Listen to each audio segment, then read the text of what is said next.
യഥാർത്ഥ സംഭവകഥകളെ അടിസ്ഥാനമാക്കി ചിത്രീകരിക്കപ്പെട്ട ഒരു ചലച്ചിത്രം ടർട്ടിൽസ് ക്യാൻ ഫ്ലൈ ഏറെ ഹൃദയഭേദകമായ ഒരു ചലച്ചിത്രമാണ്. വിശദമായ കഥയിലേക്ക് പോകുന്നതിന് മുമ്പ് സിനിമാ കഥകൾ കേൾക്കാൻ ഇഷ്ടപ്പെടുന്ന പുതിയ കൂട്ടുകാരുണ്ടെങ്കിൽ നമ്മുടെ ചാനൽ ഒന്ന് സബ്സ്ക്രൈബ് ചെയ്യണേ. കൂട്ടുകാർക്ക് ഷെയർ ചെയ്തു കൊടുക്കുകയും കമന്റ് ചെയ്യുകയും ലൈക്ക് ചെയ്യുകയും ചെയ്യൂ. കഥ ആരംഭിക്കുന്നത് ആഗ്രൻ എന്നൊരു പെൺകുട്ടിയെ പരിചയപ്പെടുത്തിക്കൊണ്ടാണ്. മലനിരകളിലെ ചെങ്കുത്തായ ഒരു മലഞ്ചെരുവിന് സമീപം അവൾ അങ്ങനെ വന്നു നിൽക്കുകയായിരുന്നു. ആത്മഹത്യ ചെയ്യാനാണ് ആ ചെറിയ പെൺകുട്ടി അവിടെ വന്നു നിൽക്കുന്നത് എന്ന കാര്യം വ്യക്തമാണ്. കഥ അവിടെ നിന്നും ഒരു ഫ്ലാഷ് ബാക്കിലേക്ക് പോകുന്നു. കുറച്ച് നാളുകൾക്ക് മുമ്പാണ് ഇറാഖിനു മേൽ അമേരിക്ക അധിനിവേശം നടത്തുന്ന സമയം. കുർദിഷ് റെഫ്യൂജി ക്യാമ്പിലേക്ക് നിരവധി കുട്ടികൾ എത്തിച്ചേർന്നിരുന്നു. ഇറാഖ് തുർക്കി ബോർഡറിലായിരുന്നു ആ റെഫ്യൂജി ക്യാമ്പ് ഉണ്ടായിരുന്നത്. അവിടെ എല്ലാവരും സാറ്റലൈറ്റ് എന്ന് വിളിക്കുന്ന 13 വയസ്സുകാരൻ സൊറാൻ എന്ന പയ്യനെ നമ്മൾ പരിചയപ്പെടുന്നു. സൊറാൻ എന്ന ഒരു ആന്റിന ഫിക്സ് ചെയ്യുന്ന തിരക്കിലാണ്. ആന്റിന ഫിക്സ് ചെയ്താലേ ന്യൂസ് ചാനൽ കിട്ടൂ. അതിൽ നിന്ന് കിട്ടുന്ന വിവരം വെച്ചിട്ടാണ് യുദ്ധത്തിന്റെ അവസ്ഥ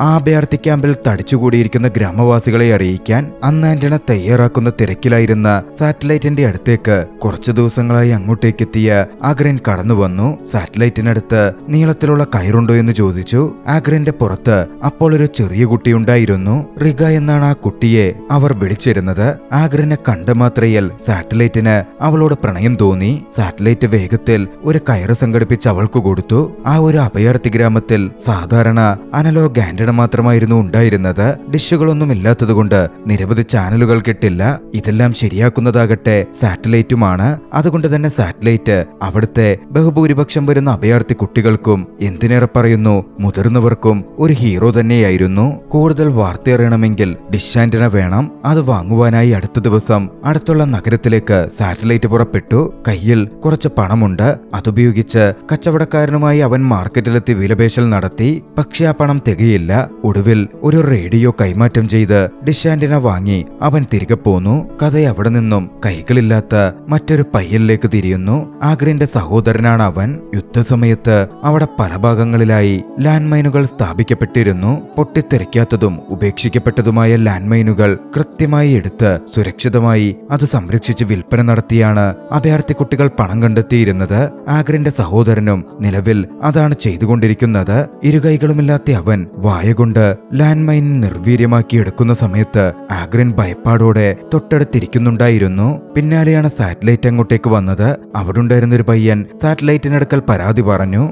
ആഗ്രന്റെ സഹോദരൻ അവരുടെ അടുത്തേക്ക് കടന്നു കയറി അവരുടെ മൈനുകൾ എടുക്കുന്നു എന്നതാണ് പരാതി. അഭയാർത്ഥി കുട്ടികളുടെ ലീഡറെ പോലെയാണല്ലോ സാറ്റലൈറ്റ് ഇപ്പോൾ നിൽക്കുന്നത്. അതുകൊണ്ടായിരുന്നു ആ കുട്ടി വന്ന് സാറ്റലൈറ്റിനോട് പരാതി പറഞ്ഞത്. അക്കാര്യം തമ്മിൽ തർക്കിച്ചപ്പോ ചെറിയൊരു ഇടിയുണ്ടായി. നീ വന്ന് ചോദിക്കണം എന്ന് സാറ്റലൈറ്റിനോട് ആ കുട്ടി വിശദീകരിച്ചു. സാറ്റലൈറ്റ് ആ കുട്ടിക്കൊപ്പം പോയി ആഗ്രന്റെ സഹോദരനെ ചോദ്യം ചെയ്തു. പക്ഷെ അവൻ തിരികെയൊന്നും പറഞ്ഞില്ല. അവിടെ നിന്ന് നടന്നു നീങ്ങാൻ തുടങ്ങി. ആഗ്രനും കൊച്ചുകുട്ടിയും അവരുടെ കൂടെ തന്നെയുണ്ട്. കൊച്ചുകുട്ടിയായ റിഗയെ അവിടുള്ള ഒരു മരത്തിൽ ബന്ധിച്ചിരിക്കുകയായിരുന്നു. അപ്പോഴാണ് ഒരു കാര്യം വ്യക്തമായത്. ആഗ്രൻ സാറ്റലൈറ്റിന്റെ കയ്യിൽ നിന്ന് കയർ വാങ്ങിയത് തങ്ങളുടെ കൂടെയുള്ള റിഗയെ ബന്ധിക്കാനായിരുന്നു. ആഗ്രൻ കെട്ടഴിച്ചു. ആഗ്രന്റെ സഹോദരൻ റിഗയെ എടുത്തുയർത്തി. പിന്നാലെ അവർ പോവാനിറങ്ങിയപ്പോ സാറ്റലൈറ്റ് കൈകളില്ലാത്ത അവനെ പരിഹസിച്ച് ഓരോരോ പേരുകൾ വിളിക്കാൻ ആരംഭിച്ചു. ദേഷ്യം വന്ന ആഗ്രന്റെ സഹോദരൻ സാറ്റലൈറ്റിന്റെ മുമ്പിലെത്തി തന്റെ തല വെച്ച് സാറ്റലൈറ്റിനിട്ട് ഒരൊറ്റ ഇടി കൊടുത്തു.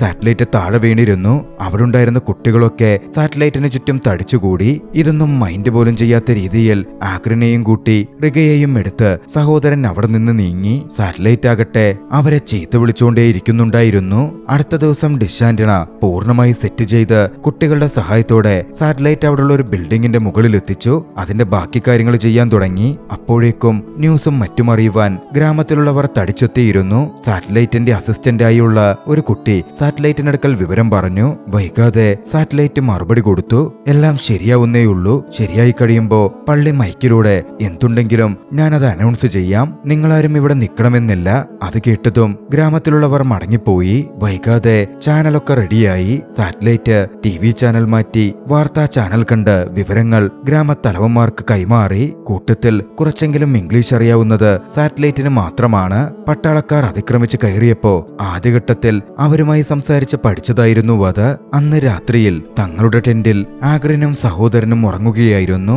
ഉറക്കത്തിനിടയിൽ സഹോദരൻ പെട്ടെന്ന് ഞെട്ടിയുണർന്നു. നോക്കുമ്പോ റിഗയെ അവിടെ കാണാനില്ല. ആഗ്രിനെ വിളിച്ച് അവൻ കാര്യം ചോദിച്ചു. ആഗ്രിനും അറിവുണ്ടായിരുന്നില്ല. അവർ കൊച്ചു റിഗയെ തിരയാൻ തുടങ്ങി. റിഗ തങ്ങളുടെ കൊച്ചു സഹോദരനാണ് എന്നായിരുന്നു അവർ എല്ലാവരോടും പറഞ്ഞത്. ഇതേ സമയം റിഗയാകട്ടെ അവിടെ നിന്ന് നടന്ന് ബോർഡർ ഭാഗത്ത് പോയി നിൽക്കുകയായിരുന്നു. ആ ബോർഡറിന്റെ മറുവശം ഇറാഖാണ്. പക്ഷേ അവരിപ്പോൾ അഭയാർത്ഥികളായി മാറിയിരിക്കുന്നു. സ്വന്തം നാട് പോലും അവർ കന്യമാക്കപ്പെട്ടിരിക്കുന്നു. ആ ഒരു സമയത്തായിരുന്നു സാറ്റലൈറ്റും സുഹൃത്തും അതുവഴി പോയത്. അവർ റിഗയെ കണ്ടതും സുരക്ഷിതമായി റിഗയെ അവിടെ നിന്നെടുത്തു. അപ്പോഴേക്കും റിഗയെ അന്വേഷിച്ച് ആഗ്രിനും സഹോദരനും അങ്ങോട്ടേക്ക് എത്തിച്ചേർന്നിരുന്നു. സാറ്റലൈറ്റ് റിഗയെ ആഗ്രിന്റെ സഹോദരന്റെ കയ്യിൽ ഏൽപ്പിച്ചു. അവർ അവിടെ നിന്ന് തിരികെ നടക്കാൻ തുടങ്ങി. ആഗ്രിൻ ആ സമയം സാറ്റലൈറ്റിനെ ഒന്ന് നോക്കി. സാറ്റലൈറ്റ് ആകട്ടെ പ്രണയം നിറഞ്ഞ കണ്ണുകളോടെ ആഗ്രിനെ തന്നെ നോക്കുകയായിരുന്നു. കുറച്ചു സമയം പിന്നിട്ടപ്പോ അഭയാർത്ഥി കുട്ടികളെല്ലാവരും ഒരിടത്തേക്ക് ഓടിപ്പോവാൻ തുടങ്ങി. സംഭവം എന്തെന്നാൽ അവിടെ ട്രക്കുകളിൽ മിസൈലുകളുടെ അവശേഷിപ്പുകൾ എത്തുന്നുണ്ട്. അത് കൃത്യമായി പെറുക്കി അടുക്കി വെച്ചാൽ അവർക്ക് ചെറിയ പ്രതിഫലം കിട്ടും. കുട്ടികൾ ഒന്നുചേർന്ന്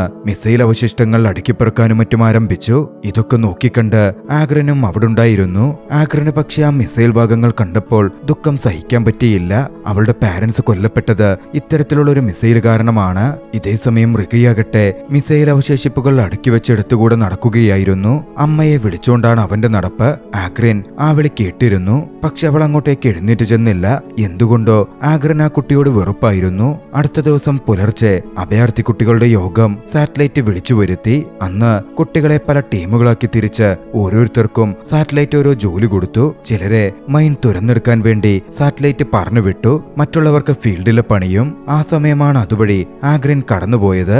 ആഗ്രിൻ അങ്ങനെ പോകുന്നത് സാറ്റലൈറ്റ് കണ്ടതും അവൻ അവളുടെ പിന്നാലെ ചെല്ലാൻ ആരംഭിച്ചു. കുടിവെള്ളം എടുക്കാനായിരുന്നു ആഗ്രിൻ പോയത്. അങ്ങോട്ടേക്കെത്തിയ സാറ്റലൈറ്റ് കുടിവെള്ളം എടുത്തുകൊണ്ടുവന്ന് അവളെ സഹായിച്ചു. അവളുടെ മനസ്സിൽ ഇടം നേടുക എന്നതായിരുന്നു സാറ്റലൈറ്റിന്റെ ലക്ഷ്യം. തുടർച്ചയായി സാറ്റലൈറ്റ് ആഗ്രിനോട് സംസാരിക്കുന്നു മറ്റുമുണ്ട്. പക്ഷേ ആഗ്രിൻ അതൊന്നും എന്തുകൊണ്ടോ ഇഷ്ടപ്പെടുന്നുണ്ടായിരുന്നില്ല.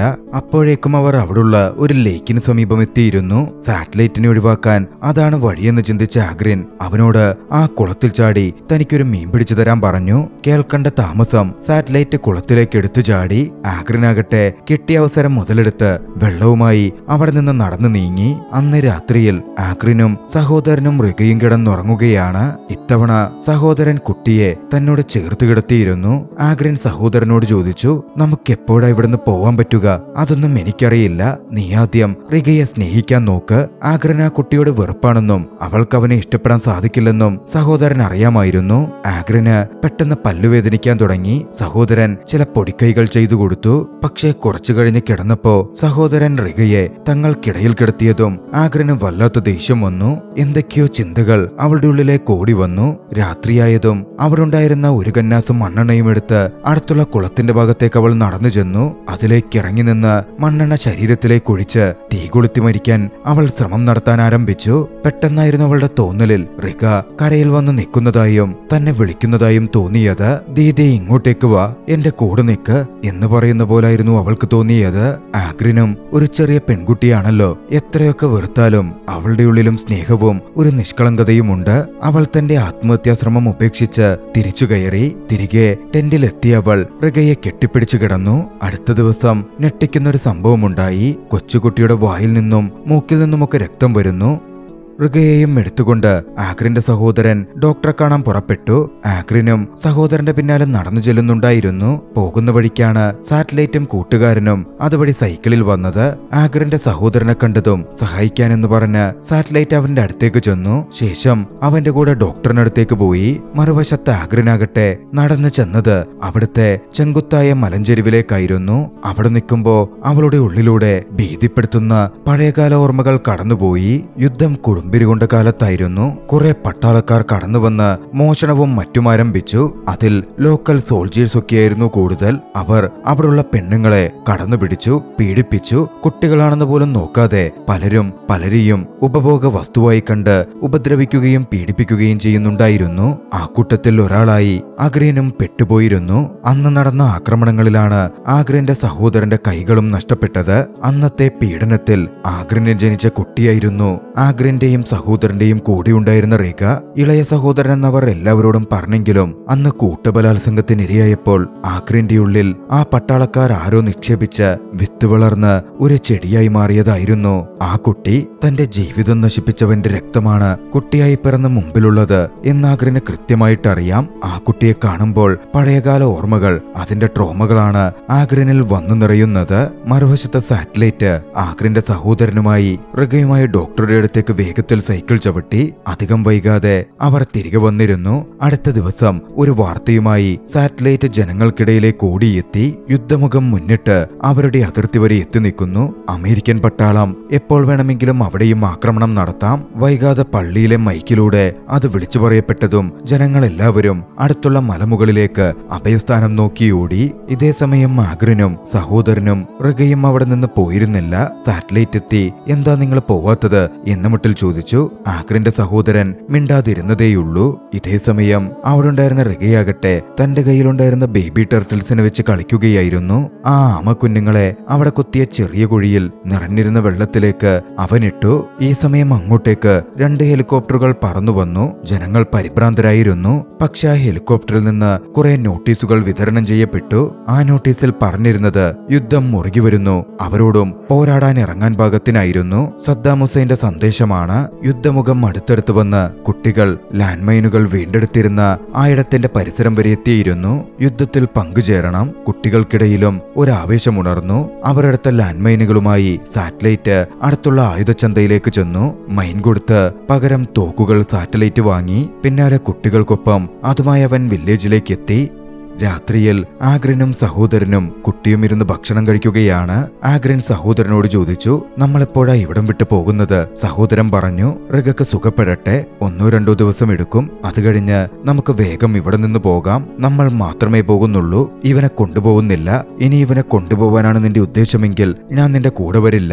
ആഗ്രിന്റെ മറുപടി ശബ്ദം കുറച്ച് കനത്തിരുന്നു. പക്ഷേ റിഗയെ വിട്ട് താനെങ്ങോട്ടും പോകില്ല എന്നായിരുന്നു ആഗ്രിന്റെ സഹോദരൻ പറഞ്ഞത്.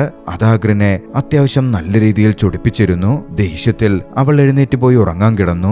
അടുത്ത ദിവസം പുലർച്ചെ സഹോദരൻ ഉറങ്ങിക്കൊണ്ടിരിക്കെ ആഗ്രിൻ റിഗയെ എടുത്തുയർത്തി മഞ്ഞുമൂടിയ ആ പ്രകൃതിയിലൂടെ മുന്നോട്ടേക്ക് നടന്നു. മലഞ്ചെരുവിലേക്കായിരുന്നു അവൾ നടന്നെത്തിയത്. പുറത്തുനിന്ന് കുട്ടിയിറക്കിയ ശേഷം അവന്റെ കാലിൽ കയറ് കെട്ടി അടുത്തുള്ള മരത്തിലേക്ക് അവൾ ആ കയറ് കെട്ടിയിട്ടു. പിന്നാലെ കുട്ടിക്ക് അടുത്തേക്ക് വന്ന് അവനെ അവസാനമായി ഒന്ന് ചുംബിച്ചു. കുട്ടിക്കും ആഗ്രിനെ ഒരുപാട് ഇഷ്ടമായിരുന്നു. പക്ഷേ ആഗ്രിൻ തന്നെ ഇവിടെ എന്നേക്കുമായി ഉപേക്ഷിച്ചു പോവുക എന്നാ കുട്ടി അപ്പോൾ മനസ്സിലാക്കിയില്ല. ആഗ്രിൻ അവിടെ നിന്ന് മുമ്പോട്ടേക്ക് നടന്നു. കുട്ടി പിന്നിൽ നിന്നും ആഗ്രിനെ വിളിച്ചെങ്കിലും അവൾ തിരിഞ്ഞു നോക്കിയില്ല. നടന്ന് മഞ്ഞിനുള്ളിലേക്ക് ആഗ്രിൻ നടന്നു കയറി. കുട്ടി അവിടെ നിന്ന് കരയാൻ ആരംഭിച്ചിരുന്നു. അമ്മയെന്നും ആഗ്രിനെന്നും വിളിച്ച് ആ കുട്ടി കരഞ്ഞുകൊണ്ടിരുന്നു. സമയം പുലർച്ചെയായി. സാറ്റലൈറ്റും കുട്ടികളും യുദ്ധത്തിനു വേണ്ടിയുള്ള തയ്യാറെടുപ്പിലാണ്. ആയുധ പരിശീലനവും മറ്റും നടത്തുന്നു. അപ്പോഴാണ് അങ്ങോട്ടേക്ക് അവരുടെ സ്കൂൾ അധ്യാപകൻ കടന്നു വന്നത്.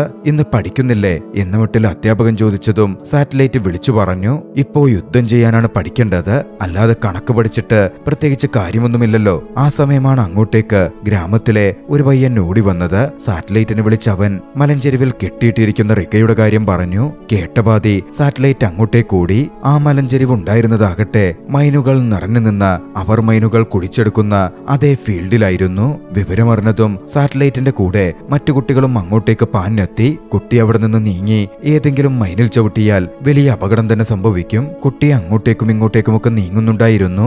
അവനോട് അടങ്ങി നിൽക്കാനും പോവല്ലേ എന്നും സാറ്റലൈറ്റ് വിളിച്ചു പറഞ്ഞെങ്കിലും ആ കൊച്ചുകുട്ടിക്ക് അതെങ്ങനെ മനസ്സിലാവാൻ? സാറ്റലൈറ്റ് തന്നെ മൈനുകളിൽ ചവിട്ടാതെ ഒരു തരത്തിൽ കുട്ടിക്ക് അടുത്തേക്കെത്തി. പക്ഷെ അപ്പോഴേക്കും കുട്ടി അവിടത്തെ ഒരു മൈനിൽ ചവിട്ടിയിരുന്നു.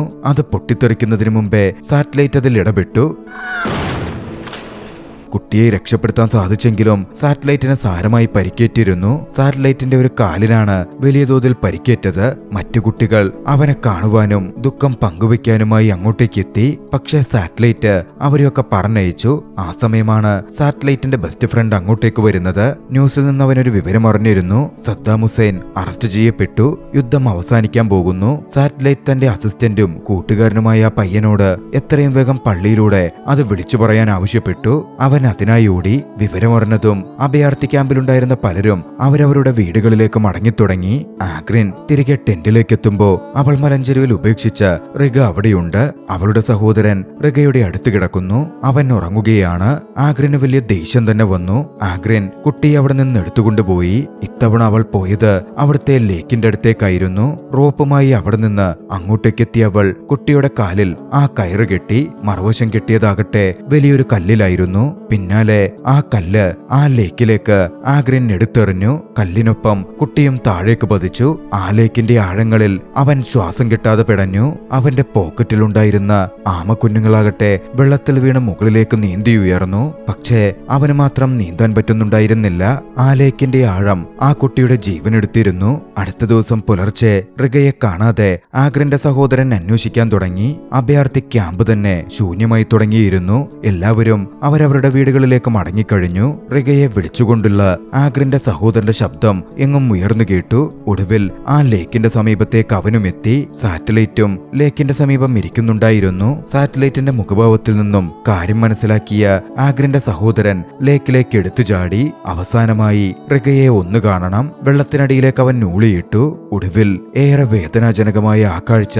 അവൻ തന്റെ കൺമുമ്പിൽ കണ്ടു. അത്രമേൽ വേദന അവൻ അനുഭവിച്ചിരിക്കണം. അവിടെ നിന്ന് കയറി വന്ന ആഗ്രിന്റെ സഹോദരൻ പിന്നാലെ ആഗ്രിനെ തിരയാൻ തുടങ്ങി. പക്ഷേ അവൾ എവിടെ നിന്നും വിളി കേൾക്കുന്നുണ്ടായിരുന്നില്ല. തിരഞ്ഞ് ആ മലഞ്ചെരുവിലേക്ക് ആഗ്രിന്റെ സഹോദരൻ എത്തി. അവിടെ ഉപേക്ഷിക്കപ്പെട്ട നിലയിൽ അവളുടെ ചെരുപ്പുകൾ കൃത്യമായി വെച്ചിരുന്നത് അവൻ കണ്ടു. അവൾ എങ്ങോട്ടേക്ക് പോയിരിക്കും എന്നതിന്റെ ഉത്തരം ആ ചെരുപ്പുകൾ വിളിച്ചു പറയുന്നുണ്ടായിരുന്നു. ഒരുപക്ഷെ അടിവാരം അവളുടെയും ജീവൻ കവർന്നിരിക്കണം. ആഗ്രിന്റെ സഹോദരൻ പൊട്ടിക്കരഞ്ഞു. തന്റെ സഹോദരിയുടെ ഓർമ്മയായി മാത്രം അവശേഷിച്ച അവൾ ബാക്കി വെച്ചുപോയ അവളുടെ ആ ചെരുപ്പുകൾ ഇരുകൈകളുമില്ലാതിരുന്ന ആഗ്രിന്റെ സഹോദരൻ കടിച്ചെടുത്തു. അതുമായി തിരികെ നടന്നു. ആ ദൃശ്യങ്ങളോടെ യുദ്ധത്തിന്റെ ഭീകരത വ്യക്തമാക്കുന്ന, യുദ്ധത്തിൽ കുട്ടികൾ അനുഭവിക്കുന്ന ബുദ്ധിമുട്ടുകൾ വിളിച്ചു പറയുന്ന ഈ ചലച്ചിത്രം അവസാനിക്കുകയാണ്. നിരവധി വിദേശവേദികളിലും ഇന്റർനാഷണൽ ഫിലിം ഫെസ്റ്റിവലിലും പ്രദർശിപ്പിക്കപ്പെട്ട ഈ ചലച്ചിത്രം നിങ്ങൾക്കിഷ്ടമായെങ്കിൽ വീഡിയോ ലൈക്ക് ചെയ്യുക. അഭിപ്രായങ്ങളും നിർദ്ദേശങ്ങളും കമന്റുകളിൽ രേഖപ്പെടുത്തുക. കഴിയുമെങ്കിൽ ചാനൽ സബ്സ്ക്രൈബ് ചെയ്തും കൂട്ടുകാർക്ക് ഷെയർ ചെയ്തു കൊടുത്തും ഞങ്ങളെ സപ്പോർട്ട് ചെയ്യുക. അടുത്ത എപ്പിസോഡിൽ മറ്റൊരു മികച്ച ചലച്ചിത്രവുമായി നമുക്ക് കണ്ടുമുട്ടാം. അതുവരെ ബൈ.